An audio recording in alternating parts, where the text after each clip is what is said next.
Fala pessoal que nos assiste no canal TV Mundo Rubro Negro, eu sou Diogo Almeida e aqui ao meu lado Valim Vasconcelos, ex-candidato a presidente do Flamengo, ex-vice-presidente de futebol, de patrimônio. Obrigado por estar aqui com a gente, Valim, valeu mesmo. Prazer, Diogo, estar aqui com vocês para a gente falar mais uma vez sobre o nosso Flamengo, né? Estamos aqui num dia chuvoso, não podemos ver o Cristo.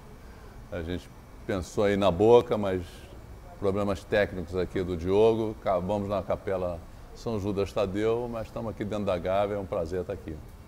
É verdade, eu estou aqui, peço até desculpa para a galera que eu estou com o cabelo molhado e tal, e foi uma correria para a gente montar isso aqui em frente à Capela de São Judas Tadeu, mas vai dar, já está dando certo.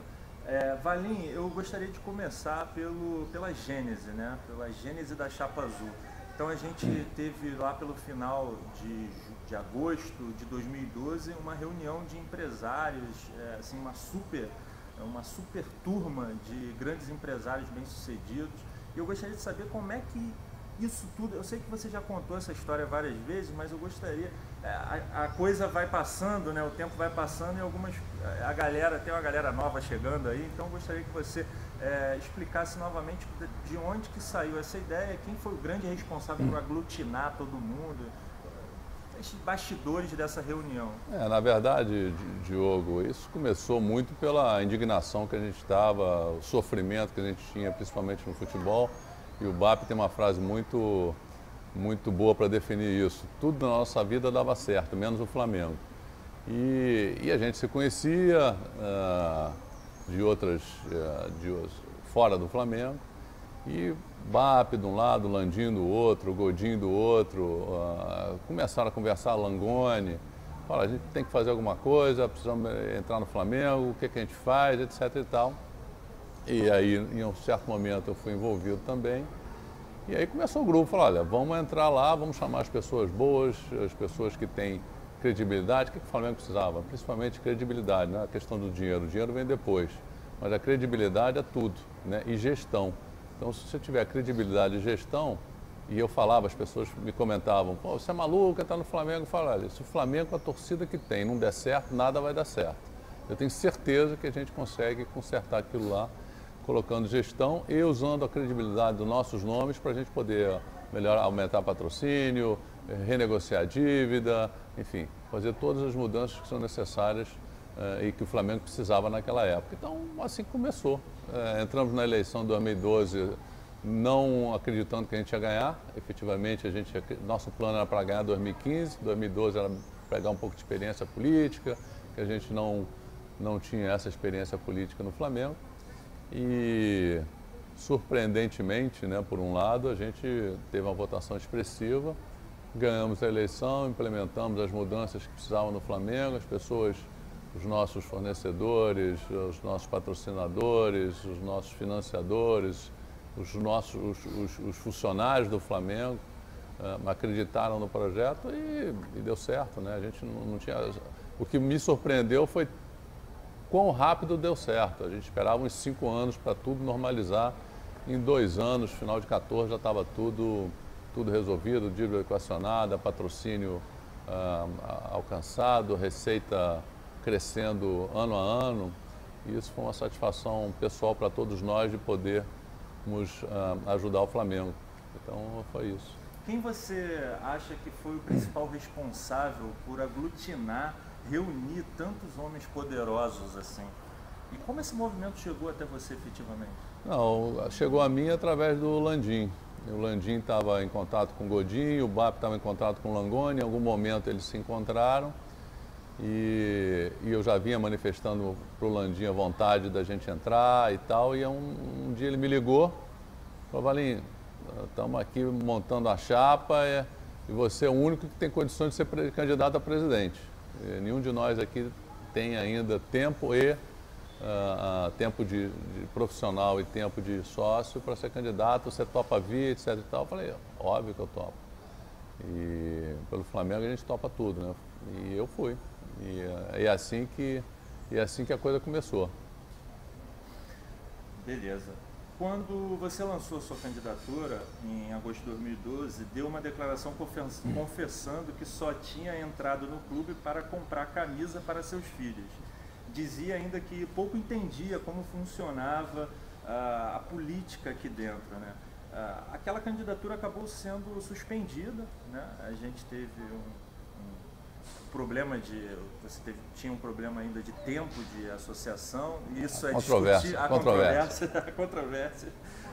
Então, assim, 3 anos depois, você estava de novo na política, dessa vez como oposição, né, ao Eduardo Bandeira de Mello, e então mergulhou realmente na política do Flamengo. Aquele Valim de 2012 que só entrou no clube, só tinha entrado no clube para comprar camisa para o seu filho, hoje pode ser considerado um especialista em política rubro-negra, ou você tem muito ainda que aprender? Não, acho que tem muito que aprender.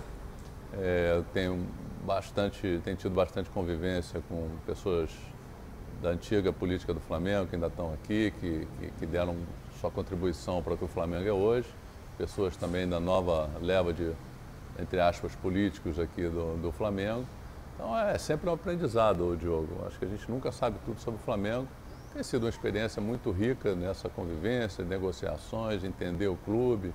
Eu acho que todo mundo que quer vir para o Flamengo e quer ajudar o Flamengo tem que estar junto das pessoas e participar da política do clube. Se você quer mudar o clube, a única maneira é votando, tanto nas eleições quanto nos conselhos e com todos os outros, a gente melhorando o clube a cada dia, né? Isso é o que se espera dos rubro-negros que queiram participar das mudanças do clube. Com certeza. Ainda naquela época você declarou que existiam 2 nomes. Quando surgiu a situação de que você poderia ou não poderia ser candidato, você declarou que ainda tinham 2 nomes que poderiam substituí-lo, caso a comissão eleitoral embargasse a sua candidatura. Um deles, obviamente, foi o Eduardo Bandeira de Mello. E qual seria o outro? Eu fiquei curioso ao pesquisar. A gente tinha o Areias, a gente tinha o próprio Dr. Walter D'Agostino, a gente tinha mais um, se não me engano, mas o Areias e o Walter D'Agostino eram as outras opções. O Dr. Walter não quis, o Areias eu não me lembro por que também, e a gente optou pelo Bandeira. Bom, eleição vencida, né? Quer dizer, no caso dele, só para esclarecer, a gente tinha toda a documentação deles, tá? Sim, quer dizer, o Maurício nos deu apenas 16 horas para poder anunciar um novo candidato a presidente e a vice-presidente. E tinha que estar com todas as certidões, toda a documentação pronta. Então a gente previamente retirou as certidões deles todos, aí achavam que a gente não ia conseguir em 16 horas colocar um novo candidato, mas a gente já tinha tudo pronto, já sabia que isso podia ocorrer pelas informações que a gente recebia. Já estava um passo à frente dele. Com certeza. Tem que estar sempre um passo à frente, né? Depois da eleição vencida pela Chapa Azul, você esperava governar o Flamengo efetivamente, mesmo com Bandeira de Mello sendo oficialmente o presidente do clube? Não, o acordo que a gente tinha é que, apesar de ser um presidencialismo, ia ser um grupo que ia gerir o clube. Então a gente tinha lá, acho que cerca de 8 pessoas, eu, Bap, Landim, Gustavo, o Bandeira, o Tostes, enfim, Godinho, né? Acho que o Cláudio também, enfim. Ali a maioria vencia as discussões, né? Qualquer discussão que fosse colocada, fazia uma votação. O que a maioria decidisse, estava decidido, independente de ser o presidente, vice-presidente ou qualquer outra figura, né? Esse era o acordo que foi feito previamente à eleição, né? Quando foi contactado o Bandeira, eu fui com o BAP até o BNDES para o BAP conhecê-lo e a gente perguntar se ele toparia ser o plano B. A única condição que a gente colocou, olha só, é assim, o jogo vai ser dessa maneira. Você topa? Ele falou, não, topa. Então, foi isso que aconteceu. E quando você teve a percepção de que isso não aconteceu, esse foi o início da tensão entre esses dois grupos? Isso não aconteceu, isso não aconteceu a partir do início de 2015, quando 3 assuntos foram colocados para discussão, o que a maioria decidiu, o Bandeira fez da cabeça dele, o que ele achava que tinha que fazer. Teve federação, alguma coisa com a federação? A federação, um jogo do Flamengo que não era para ser no Maracanã. A federação, no caso, para a galera... Federação do Estado do Rio de Janeiro, exato. O Bandeira acabou indo à reunião, Isso. Né? E não era... Essa foi uma da reunião, que ele não era para ir. A outra foi a questão de ter um jogo no Maracanã, que a gente era contra ter o jogo no Maracanã por alguma razão na época. E ele foi lá e fechou o acordo do Maracanã sem falar com ninguém. E a terceira foi uma cobrança de cota extra dos sócios, alguma coisa qualquer desse tipo, na época, que não sei se era para pagar a conta d'água da piscina que estava vazando. E a gente falou, ó, não vamos levar isso para o deliberativo que a gente vai perder. Todo mundo está falando. Então decidiu-se não levar para o deliberativo, ele foi, colocou no deliberativo e a gente perdeu um desgaste desnecessário. Então, depois dessas três coisas, o BAP foi embora. Em fevereiro, início de fevereiro de 2015. E as decisões da diretoria começaram a não ser mais por maioria. Ele lá decidiu o que ele queria e as pessoas começaram a não ter mais voz. Né? Aí, como você trabalhar num lugar que você não tem mais voz, não consegue mais ter o que era combinado, que é, olha, vamos discutir, a maioria... Eu preferi ir embora também, assim como os outros, né? O Landinho, o Gustavo e, por último, o Toche. O Toche ficou mais um tempo, porque a parte financeira era importante. Fazer a transição, apesar do Paulo Dutra, que inclusive foi trazido por mim através do Marcelo Correia, que foi o primeiro CEO do Flamengo, que eu trouxe para cá. Pouquíssimo tempo, né? Ficou porque o trabalho dele era fazer a primeira negociação da dívida, aquela parte mais pesada, né? Com o Langoni, foi aí com o Langoni? Isso, o Langoni, exatamente. Também não foi mais visto. Não, né? Exato. Então, foi no começo, o compromisso com o Marcelo era, olha, aquela grande confusão que está o Flamengo, você vai lá e dá uma primeira grande limpeza, né? E o Marcelo trouxe o Paulo Dutra, que era um executivo de uma empresa de energia bastante conhecida e muito grande, que é a Neoenergia. Sim. E a gente precisava ter um cara na área financeira confiável, que pudesse, né, fazer todo o trabalho de identificação da dívida, regularização do balanço, a parte toda financeira, impostos, negociação de dívida com jogadores, com funcionários, com fornecedores. E o Paulo fez um excelente trabalho, né, assim como também veio o Bernardo Acioli na área jurídica, que fez um excelente trabalho. Também ralou pra caramba. E o Marcelo Vido, também outro executivo, que transformou os esportes olímpicos, né? Enfim, então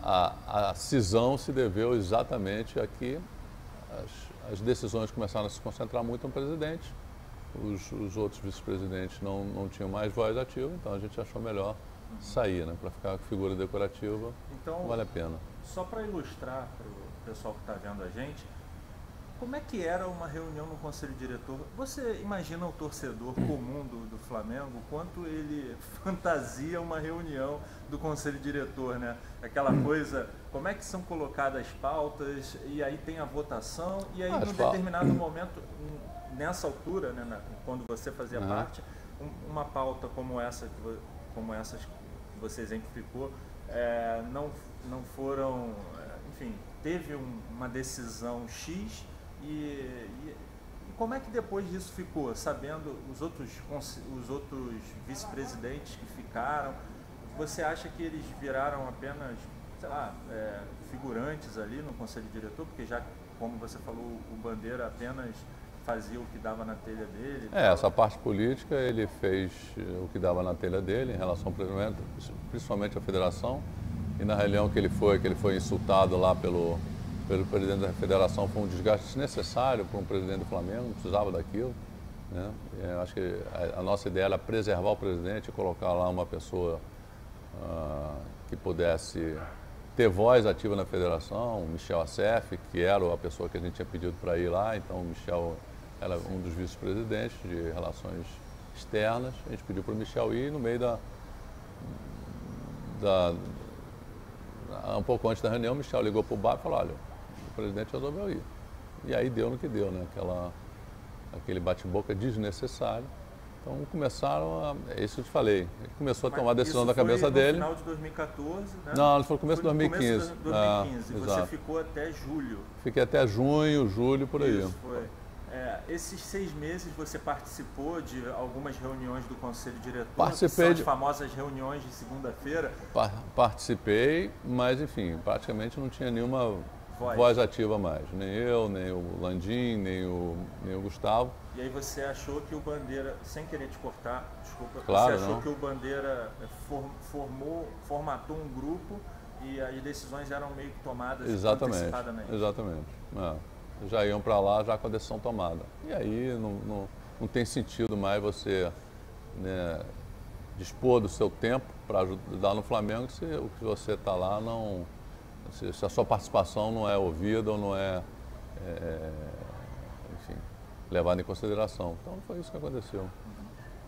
Bom, vou entrar na parte que você foi vice-presidente de futebol. Deve ter sido gratificante por vários aspectos e desgastante por outros. Realmente é um fardo pesado a se carregar, eu imagino. Eu entrevistei o vice-presidente Ricardo Lomba e uma das minhas perguntas é essa transição, né, de você ser... por mais que você seja conhecido no seu meio, daqui a pouco você é conhecido por 40 milhões de pessoas, está sendo xingado, não está sendo entendido no que você está tentando fazer e muitas vezes erra, e se erra é crucificado. Como foi o processo? Eu vou, então, já que falei de crucificação, e a gente está aqui em frente à capela. Cristalico. Peço desculpas aí se estou falando alguma bobagem. Como foi o processo de tomada de decisão para a contratação do Carlos Eduardo, o Valim? O processo de decisão era assim, um grupo de eu, BAP, Godinho, Bandeira e o Toste, se não me engano. No caso desse aí foi uma indicação do Godinho, que disse que o Carlos Eduardo, a gente precisava, né? Tinha acabado de perder um jogador. Foi indicação do Godinho? O Godinho. Ele falou, olha, tem um jogador aqui ótimo que está voando lá na Rússia, não sei o quê, jogando na Alemanha, era do Grêmio. Alguém para ele? Alguém passou para ele. Ele até me passou o e-mail na época, do cara indicando, etc e tal. A gente tinha tido uma pendência lá com o Fluminense, por causa do lateral Wellington Silva, se não me engano. O Fluminense levou o lateral, ainda bem que levou, né? Depois a gente não...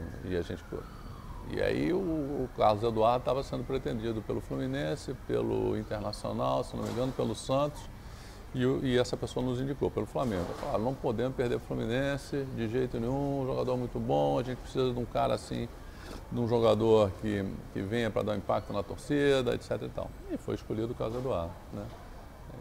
Infelizmente não deu certo, jogadores, contratações dão certas, dão erradas, né? Por isso mesmo que a gente não quis comprar o passe dele. Eu acho que quando você tem alguma dúvida, você tem que pegar emprestado. Ele tinha um empréstimo de 18 meses, não deu certo, acabou o empréstimo. E ele recebia quanto, você lembra?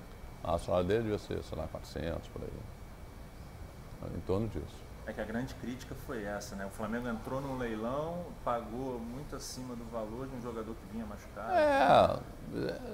Cara, erros acontecem, não tem problema nenhum. Eu não tenho nenhum problema de admitir que foi erro. Só que jogador, você não sabe. Você trouxe o Conca ali, jogou menos que o Carlos Eduardo. Foi uma aposta, foi. E ganhava quanto? Conca. Ia ganhar a mesma coisa. Jogou quanto? 3 jogos, 2 jogos e meio, sei lá. É isso. 22 minutos. Agora eu vou dizer, estava errado? Sei lá, a pessoa que contratou deve ter achado que o Conca ia ficar bom e ia destruir, né? Tem outros jogadores que nós estamos vendo atualmente no elenco que ganham uma fortuna, sim. E outros que já foram embora, que foram contratados. Agora, eu sempre acho que tanto o diretor executivo, o VP de futebol, querem acertar, né? Não querem errar.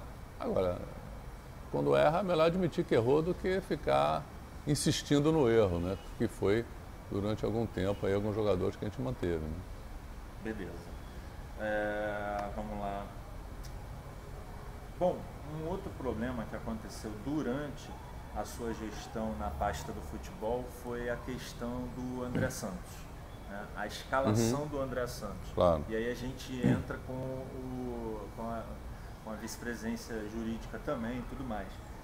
Eu lembro que em algum momento eu apurei que você teve problemas e o Williman, assim, eu não sei até que ponto isso é uma informação real ou é um boato, mas foi algo que ficou. Eu lembro que bastante gente falou que a vice-presidência jurídica do Flamengo ficou muito concentrada em resolver um problema pessoal seu e isso afetou a tomada de decisão do Carlos, do André Santos, no sentido de que desse uma resposta para o Pelaipe ou para quem tinha que colocar ou não o jogador. Isso, houve um ruído ali e acabaram que escalaram o jogador.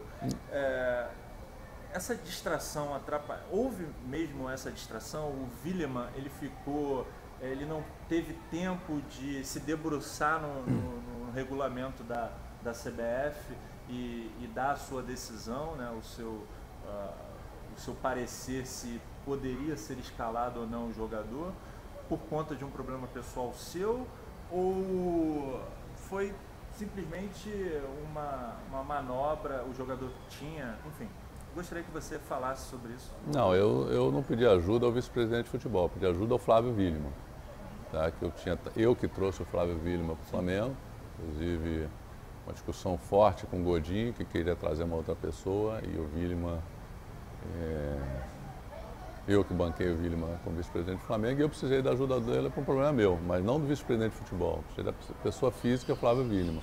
Nas 2 noites anteriores, ele realmente me ajudou nesse assunto que eu tinha, que foi um problema do falecimento da minha mãe. E aí, quando cheguei no jogo do Cruzeiro, desci no vestiário, como eu sempre fazia, para saber se estava tudo certo, o Pelaipe falou, olha, o jurídico liberou o André para jogar. Inclusive, segundo o Pelaipe, com e-mail e tudo.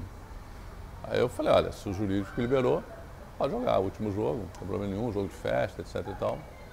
Se o jurídico liberou, pode liberar. Então foi isso. Eu perguntei isso porque eu acho importante ter não problema nenhum. Para não ficar esse ruído assim. Não, mas eu acho que é importante dizer o seguinte, eu não usei o vice-presidente de futebol, ou de jurídico. Eu usei o Flávio Williman como se eu tivesse pedido ajuda para o BAP, não era o VP de marketing, se eu tivesse pedido ajuda para o Tosh, não era o VP financeiro. A grande acusação é que o Williman ficou totalmente, assim, o tempo dele foi totalmente dedicado à sua questão e meio que negligenciou a... Na realidade o tempo dele foi, assim, início da noite até o início da madrugada do dia, não sei se foi do dia do jogo ou do dia anterior ao jogo, mas eu acho que isso não atrapalhou em nada. Porque tinha o gerente jurídico, o André Gaudiano, tinha outras pessoas envolvidas que podiam simplesmente dizer, olha, eu não consegui falar com o Williman, o André Santos é melhor não jogar. Ponto. Podia ter feito isso, tá certo? Então, não acredito que isso tenha influído. Se o Williman tivesse de férias viajando, quem é que ia tomar a decisão? Sim. Depois do acontecido que gerou um problema seríssimo, o Flamengo poderia ter sido rebaixado. Diogo, vou te falar uma coisa. Ali, não posso provar, tá certo? Mas ali o Flamengo não ia ser rebaixado. Usaram aquilo dali para ter outras, usaram aquele episódio do André Santos para poder chegarem a um desenho que era favorável a alguém, eu não sei quem. Mas certamente se aquela questão do André Santos fizesse o Flamengo cair, aquela decisão não teria sido tomada pelo STJD, etc. E tal. Isso aí, eu não tenho dúvida disso, porque ia ficar muito claro, e tem outras evidências que já saíram nos jornais, na imprensa, de que o jogador da Portuguesa estava lá escalado, outro não sei o quê, enfim. Tem outras questões aqui que eu não posso falar, que me contaram de clubes que estavam envolvidos na época, que, olha, alguma coisa esquisita aconteceu. E aí o André Santos ajudou a resolver o problema que alguns tinham para achar a sua solução. Deu legitimidade a um desenho que interessava algumas partes, só isso. Bacana. Deixa eu te falar uma coisa.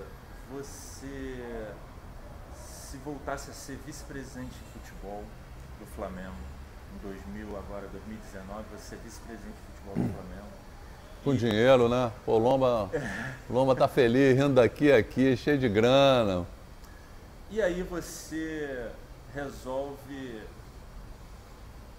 satisfazer um desejo da torcida de rever o Elias no Flamengo.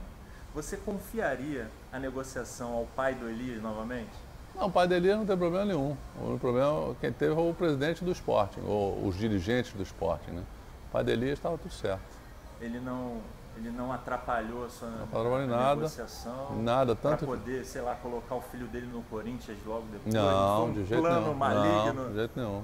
Não teve. Tanto que em maio de 2015 eu levei o Vrobel, eu queria falar com ele, e eu apresentei o pai do Elias ao Vrobel, que era então um VP de futebol, para trazer o Elias para o Flamengo em 2015, maio de 2015, por aí, um ano depois. Entendeu? Depois que terminou a pendência dele? Não, ele estava insatisfeito no Corinthians, a torcida pegando o pé dele.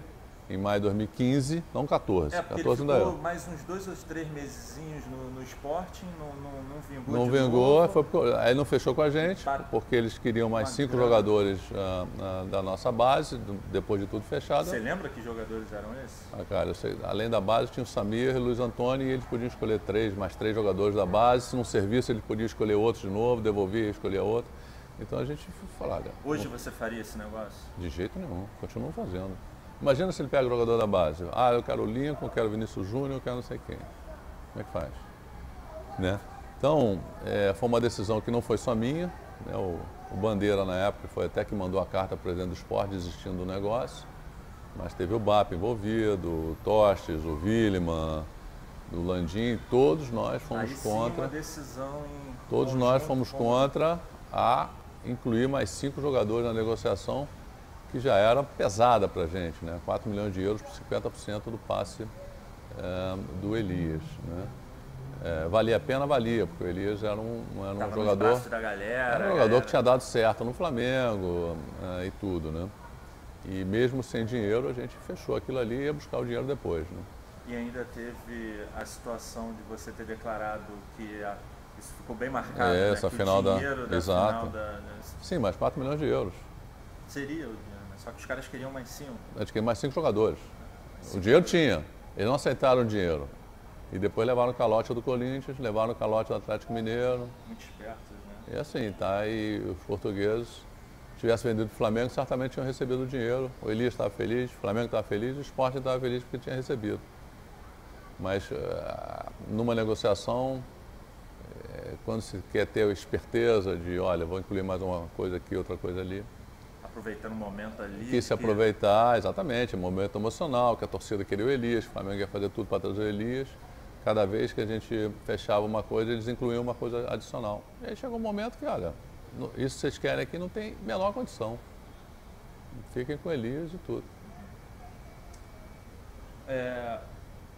Qual foi o momento que mais te marcou? Vou falar um pouquinho também de... Né, a gente teve a final da Copa do Brasil, sei lá, acho que esse foi o ápice ali, né?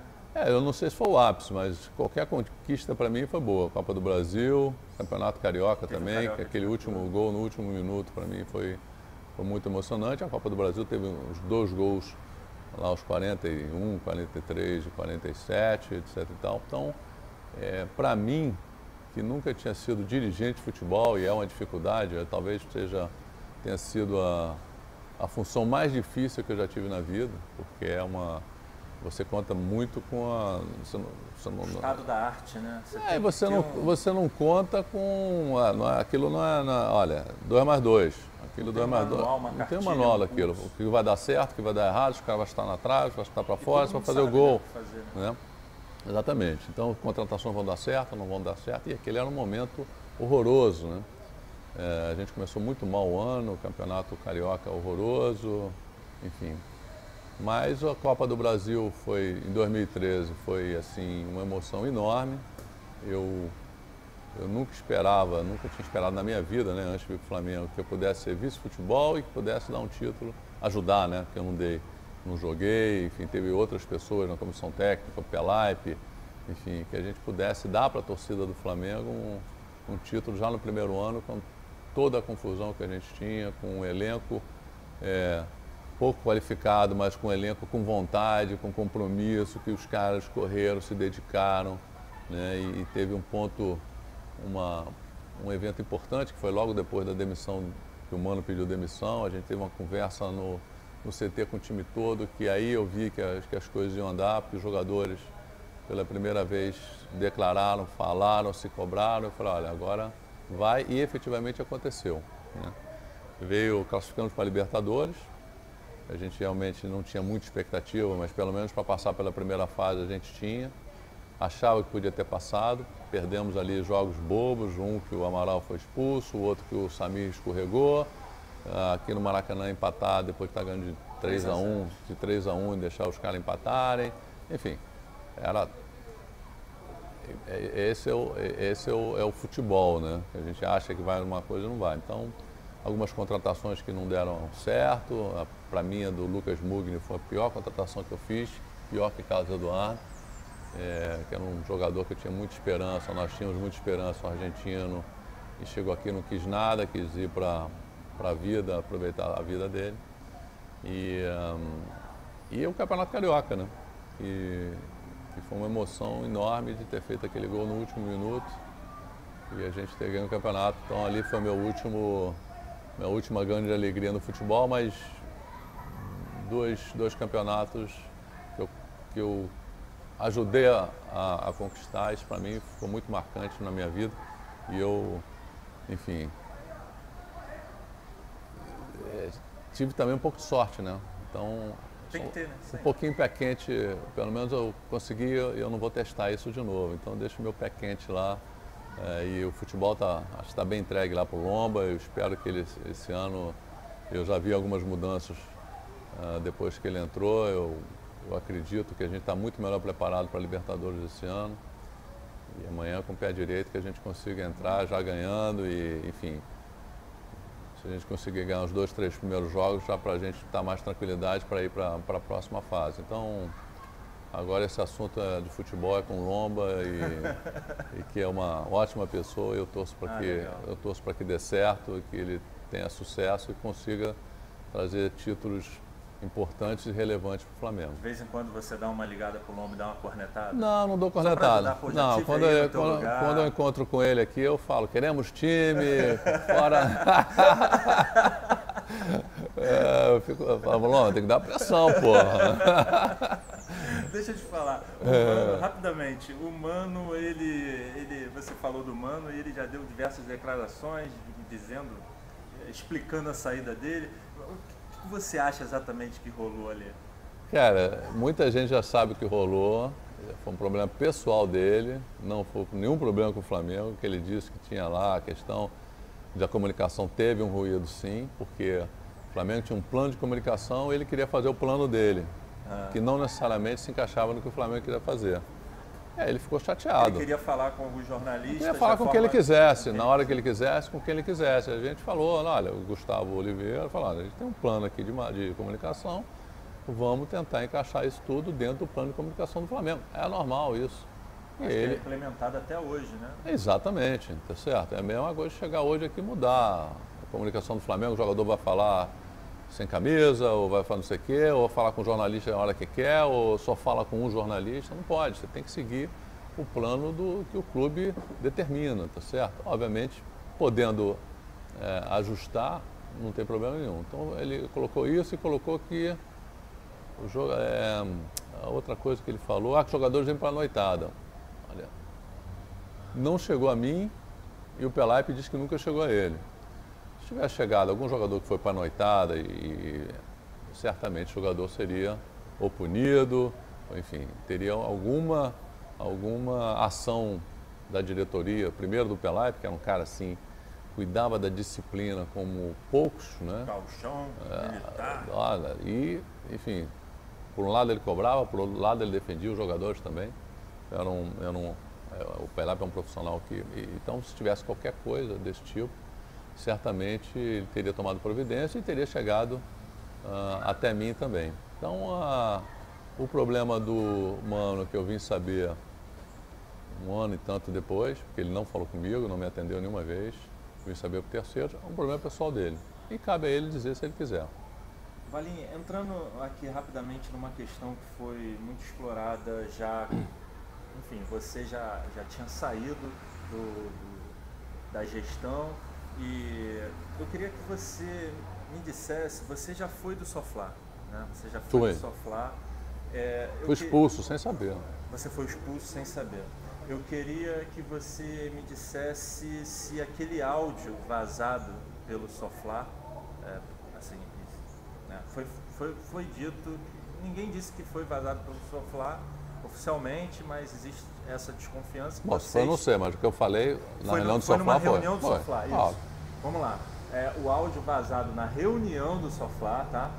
Não, o áudio foi vazado na reunião do Soflá. O áudio foi gravado. Foi gravado na reunião do Soflá, exato. tá? Foi gravado na reunião do Soflá.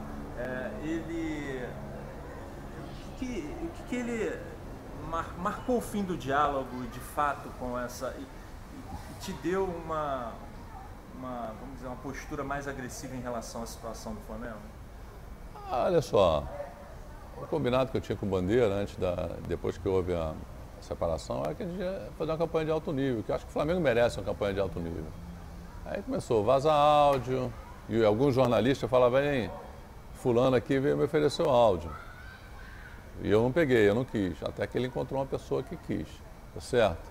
Aquele negócio de que eu saí da vice-presidência, fui embora, larguei o time em último lugar, etc, etc e tal. Não é verdade.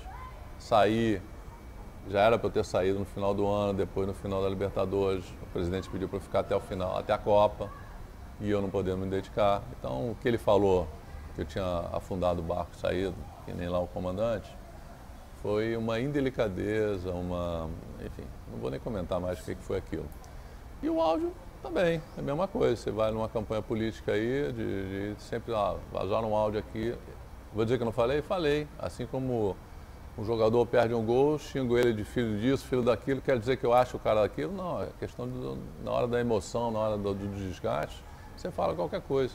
Ainda mais num grupo fechado. Agora, se o método é vazar a gravação... Não, gravar já. Não, gravar tudo bem, que eram reuniões gravadas para poder, não sei o que, não sei o que. Agora o problema é você, porque tinha uma pessoa que anotava lá. Sim, ideias, né? Brainstorm. Isso, então, olha, se eu precisar lá para recorrer à gravação para entender direito o que o cara falou, etc, etc e tal, eu tinha isso, não vejo problema nenhum. Mas foi uma conversa como se eu estivesse batendo papo contigo aqui em off, falasse alguma coisa que me chateou ontem, hoje de manhã, encontrei com o cara, aquele um babaca, um otário, não sei o quê. Acabou aqui, baixou a adrenalina, porra, morreu. Mas, enfim, o que eu vou fazer? Eu sei que você Reconheci, não tem problema nenhum, falei mesmo e digo o seguinte, há profissionais bons e ruins em qualquer profissão, certo? Então, na época de jornalismo esportivo, que 90% que eu falei era ruim, cara, falei aquilo extravasando mesmo, tá certo? Tem muita gente boa, assim como tem em outras profissões gente boa e gente ruim. Bacana, tudo bem, não tem problema. Se aproximando do final da nossa entrevista, eu sei que você está com o horário, mas ainda tem algumas perguntinhas que eu preciso fazer. Não vou ser candidato, o que mais? Entrevista coletiva, entrevista concedida há cerca de 3 semanas e meia, quase um mês. O Prakovnik, vice-presidente de finanças atual do Flamengo, afirmou que se seu nome... seu nome não, o nome dele. O nome dele. Não, seu nome pode parecer que é o meu. Mas se o nome dele, do Prakovnik, unisse essa chapa azul original e ele fosse escolhido como cabeça de chapa para as próximas eleições, agora no final do ano, ele aceitaria ser candidato. Né? Essa é uma entrevista que, enfim... Eu li. Não sei se você leu no Globo Esporte ou no li. Rubro Negro. Então, assim, nitidamente ele abriu um canal de diálogo com o que hoje é conhecido como a Chapa Verde, né? O seu grupo que atua como oposição. E aí, no sábado, agora, o Anselmo Góes publicou nota dizendo que o Landim né, seria o candidato de vocês né, nas próximas eleições. Esse movimento de, enfim, claro que foi a notícia do jornalista, o Landim não sei se confirmou, enfim. Mas esse movimento não atrapalha uma união que, ao meu ver, pelo menos, seria melhor para o Flamengo? Deixa eu te falar, Diogo, não tem nenhuma, você não ouviu da minha boca, do BAP, do Toste, do Landim, do próprio Landim, de qualquer pessoa que o Landim é candidato, tá certo? Eu adoraria que o Landim fosse candidato, porque acho que é o cara talvez o mais bem preparado, equilibrado, Flamengo, porra, as histórias que ele tem do Flamengo são assim de arrepiar e adoraria que ele seja candidato. Pode ser? Pode. Não tem nada decidido, tá certo? O Cláudio é um cara super bem preparado também. Pode ser? Pode. Então, pode acontecer uma união de chapa para Kovnik e Landim aí, seria sensacional, seria ainda ótimo. mais com o afastamento. E aí eu emendo numa outra pergunta. O Bandeira já está 2 gestões, existe um desgaste de imagem natural, independente do cara fazer enfim, errar durante esse percurso. A reeleição em si, né, cara, ela provoca um desgaste. Então, a gente imagina que o Bandeira, em 2019, vai dar uma afastada do clube. Até porque ele vai para a política, né? Pois é. Eu acho que ele tem essa... Então, eu acho que ele, nesse ano mesmo, ele talvez se candidate, né, se dedique à política carioca. Pode ser. Então, isso facilitaria, né, cara? Assim, com a saída do Bandeira, eu acho que é o grande problema atualmente de vocês. Diogo, eu acho que tem 2 pontos aí. Zero de problema. Acho que a grande maioria das pessoas que estão a grande maioria que está no Soflá, não tem problema nenhum. Tem lá 1, 2 ou 3 que tiveram uma atitude não muito correta na eleição de 2015, isso aí é importante ressaltar, mas eu acho que não é impeditivo para qualquer diálogo que venha a ter, tá certo, entre as partes. Segundo, a gente é muito favorável que só tenha um mandato de 3 anos, quer dizer, sem reeleição. Eleição até um de 4. Cara, 4 eu já acho longo. Eu se fosse presidente 4 anos, eu acho que pode ter gente que goste, tá certo? Mas eu acho que é muito desgastante para a pessoa. Um clube do tamanho do Flamengo, que tem trilhões de coisas para fazer, para melhorar, para implementar, para crescer, e a gente precisa ainda avançar muito no Flamengo, tá certo? A gente ainda andou pouco, né? Toda a parte de internacionalização da marca, o próprio futebol, né? Eu acho que falta muito planejamento no futebol. Eu acho que o Lomba, aos pouquinhos, está dando lá um ajuste no futebol. Espero que ele consiga fazer o que ele realmente pretende, mas o futebol a gente precisa melhorar, né? A marca do Flamengo precisa crescer, quer dizer, o clube aqui precisa melhorar. Tem muita coisa que a gente precisa melhorar no Flamengo. Acho que 4 anos como presidente, eu acho muita coisa. Para mim, 3 anos seria o ideal, né? Para que a gente possa ter um cara realmente dedicado 3 anos e aí, passa para outro. É como eu falava ali na época que eu estava aqui, o nosso grupo era uma corrida de revezamento. Então a nossa ideia era ter 3 anos um presidente, 3 anos um outro, 3 anos um outro, para a pessoa poder, nesses 3 anos, efetivamente dar tudo que puder pelo Flamengo, né? Se você ficar 6 anos, o desgaste é tão grande que chega no 4º, 5º ano. Do futebol também, mas cara, o cara quer o poder ou quer o melhor do Flamengo, tá certo? Aí as pessoas me perguntam, você vai ser presidente? Não, não quero. Se eu quisesse de novo, vou lá. Não quero isso, Se tiver um candidato melhor, Landim, Kovnik, o próprio Maurício que está querendo se candidatar também, quer dizer, por que não juntar todo mundo numa candidatura? Ou, sei que tem outros candidatos que talvez queiram ser, mas se você tem uma candidatura mais robusta, uma grande maioria, faça a candidatura e vamos todo mundo trabalhar pelo Flamengo, Aqui, pelo menos do nosso lado, e acho que do outro lado também, a grande maioria não precisa do Flamengo, né? O poder, também. Quero ser poder, porque eu quero mandar aqui, mandar ali. Acho que isso é de cada um, né? Eu abro mão do poder se o Flamengo estiver bem, se o Flamengo estiver ganhando, se a gente puder, né, ir para o Maracanã, ter um estádio, que é o preciso. Falou isso, certo? Também, a gente, né? Melhor até que ele saia. Eu vivia muito bem até 2012. Quer dizer, vivia muito bem médio, né? Porque ia para o Maracanã, torcia, etc e tal. A situação estava péssima, né? A gente só veio para cá para tentar ajudar e efetivamente resolveu, né? E espero que o Flamengo nunca mais volte a ser o que era. Mas por que não, de novo, voltar ao status de antes de 2012, ou até 2012? Vamos torcer, vamos ajudar o que puder o Flamengo. Um dia o cara é presidente, outro dia o cara é vice, outro dia o cara pode ser conselho deliberativo, administração, Assembleia Geral, ou simplesmente torcedor, ou torcer para o Flamengo ganhar. Esse é o nosso objetivo. Ninguém está aqui querendo ser nada a não ser poder continuar a ajudar o Flamengo, porque ainda precisa muita coisa. A gente precisa melhorar muito. E o próximo passo tem que ser o nosso estádio. A gente tem que definir isso a partir de 2019, seja um estádio novo ou um Maracanã. Até o primeiro trimestre, primeiros 4 meses de 2019, isso tem que estar na mesa e decidido, né? É o pulo que o Flamengo tem que dar para poder efetivamente consolidar a sua hegemonia no futebol brasileiro e depois tem que consolidar a hegemonia no futebol sul-americano. E muito rápido. A gente está perdendo muito tempo patinando em campeonato carioca, campeonato carioca, campeonato carioca. Vamos partir esse ano para o Brasil e ter uma participação assim, muito boa na Libertadores, se não vier com título, mas que a gente esteja lá disputando, porque a gente tem que também ter hegemonia na América do Sul. Se a gente quer ser grande, a gente tem que ser o melhor, o maior da América do Sul em termos esportivos, no futebol. E, obviamente, esporte olímpico não pode ser deixado de fora. Né? O basquete, o que foi para o basquete, o que aconteceu no basquete, a gente tem que fazer no vôlei, no remo, que está melhorando agora. Quer dizer, o Flamengo não é um clube só de futebol. Certo? Então, ginástica olímpica, tem que começar a investir nisso tudo. A gente só vai conseguir isso com gente que tenha competência e tenha credibilidade. Essas duas coisas foram aqui em 2012, 2013, ajudaram o Flamengo a recuperar. Competência de gestão e credibilidade. A base já está pronta, já temos CT, já temos dinheiro, temos credibilidade, tudo que a gente precisa, só falta agora crescer. Com a união dos grupos, sem vaidade, vamos deixar um pouco a vaidade de lado.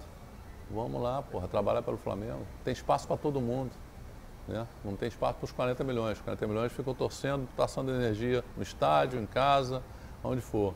Mas tem espaço para gente boa e tem gente boa dentro e fora do Flamengo que podem estar trabalhando aqui para que o Flamengo tenha um outro patamar. É isso que a gente espera. Do nosso lado, zero de vaidade. O que a gente quer é o Flamengo cada vez maior, o Flamengo campeão de tudo. Valim, belas palavras. Você tem conta no Twitter, então você tem, de certa forma, uma condição de saber a temperatura que a coisa chega ali na Flá Twitter, né, chamada Flá Twitter. E a coisa é muito polarizada e eu acho que a galera meio que, por exemplo, ontem eu coloquei eu tuitei dizendo que eu estou muito machucado com o Flamengo, sabe? O Flamengo está me machucando muito, né? Onde é que eu assino? Eu curti ou não? Pois é, cara. Assim, todo mundo, cara. Isso não é necessariamente por falta de título. Mas é também. Não, é também. É pela... O que está machucando, as faltas de... o título entristece, mas o que está me machucando... É o comportamento, né? O comportamento diante de vexames comportamento seguidos. E discurso. Comportamento descompromissado. Eu escrevi isso depois da derrota do Fluminense. É um comportamento descompromissado e o discurso acomodado que tinha ano passado. E nesse início de ano, até o jogo do Fluminense, o time estava com outro comportamento. Então, aí tomou certo? Uma goleada de 4-0. E o discurso depois do jogo é aquele, não sei o que, babá. Não pode ser assim, cara. Exato. E aí o meu Twitter terminou assim, e ninguém vai preso. Claro que foi uma metáfora. Certo, claro. Você não acha, antes eu ainda tinha falado nessa própria sequência de Twitter, que o problema da filosofia do futebol do Flamengo é um pensamento circular, e esse pensamento circular tem origem na ideia de que eles estão fazendo certo. E isso já é um pensamento circular. Você achar que está fazendo certo já é uma armadilha mental para que você não consiga enxergar determinadas coisas que estão à sua frente, evidentes. Então, a partir do momento em que estamos fazendo tudo certo, a coisa um dia vai acontecer e vamos ganhar tudo. Essa composição da filosofia do clube não está atrapalhando e parece que assim, pô, perdemos pro Fluminense, mas é só estadual, a gente tem a Libertadores aí. Aí perde pro São Lourenço, aconteceu, foi uma derrota, foi uma bola no último minuto. Perde pro, sabe? Cruzeiro. Então, assim, perde pro Cruzeiro, não foi Perde assim, não foi problema. Independente. Sempre tem, não, mas foi pros pênaltis, mas, pênaltis é loteria, perde pro Independente, não, o time não estava num dia bom. E, cara... Mas ele tem 2 pontos, o Diogo. Sobre a filosofia do futebol, não, sobre essa coisa do pensamento circular, de que o Fred Luz dizendo que não sabe quando, mas o Flamengo vai engrenar. Bicho, o Grêmio com um orçamento menor, o Vasco eliminou a gente. Mas o Diogo, tem 2 coisas. Uma, é o pensamento de que se fazendo a mesma coisa, com as mesmas pessoas, os mesmos métodos, você vai ter resultado diferente. Não vai. Tá certo? Se você está fazendo uma coisa e está dando errado, você tem que mudar. Senão o resultado vai ser o mesmo, vai continuar dando errado. Então, esse é o primeiro ponto. O segundo ponto é a incapacidade das pessoas admitirem que estão fazendo a coisa errada. Quer dizer, eu contratei o Ney Franco, porra, tá errado, demitiu. Vamos fazer alguma coisa errado no futebol, o cara fala, vai, tá errado. O cara muda, troca, faz. Não tem problema de fazer errado, cara. O ruim é quando você faz errado e não muda.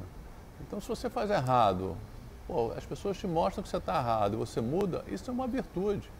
Né? Agora, não querem admitir que estão fazendo errado e vamos continuar errado, porque um dia vai dar certo. Né? Esse é o discurso do Bandeira, que foi 30 e tantos anos funcionário público de 4º escalão do BNDES. Não vai decidir nunca, não vai admitir nunca. Os treinadores do Flamengo saíram porque ou foram demitidos. O Godinho mostrou. Aqui, vice-presidente todo mandando para o Bandeira demitir o Cristóvão, ele não demite.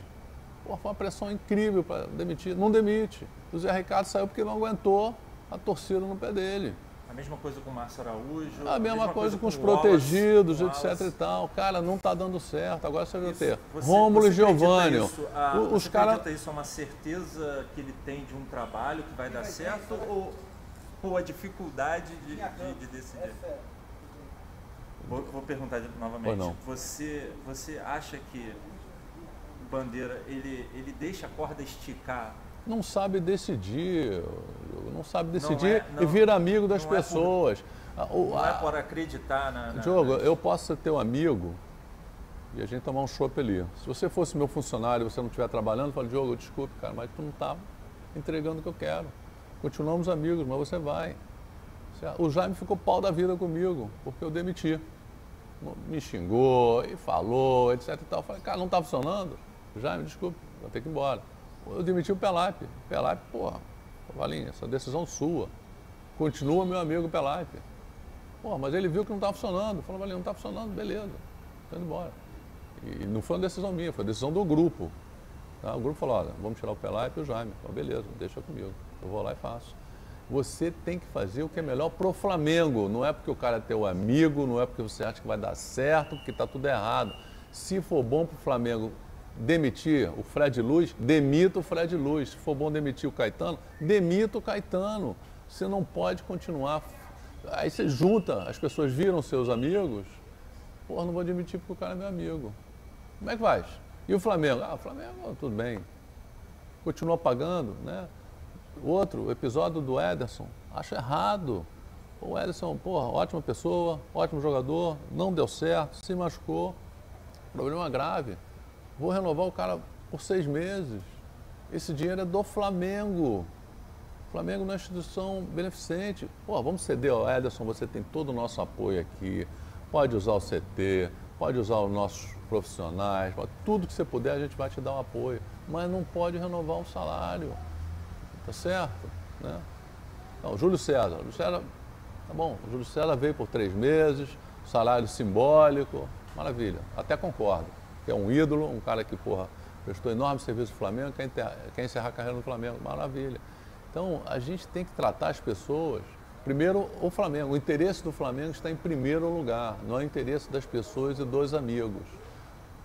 Essa mentalidade, Diogo, é que tem que mudar. O dia que mudar isso, vai melhorar, porque o cara vai admitir o erro, vai dizer, só, a tua meta era essa, você não entregou. Primeira vez, segunda vez, olha, desculpe, mas não dá mais para ficar com você, não dá mais, cara. Né? Eu pedi no Conselho Deliberativo a presença do Fred Luz para explicar como é que o futebol funcionava, quem fazia o quê, qual era a meta de cada um, como era a cobrança de cada um, e se não cumprisse a meta, qual era o resultado disso. Fiquei no limbo, não apareceu, não constou da ata do conselho, não constou de nada. Né? A torcida, os sócios, têm a obrigação ou têm o direito de saber como é que funciona o futebol.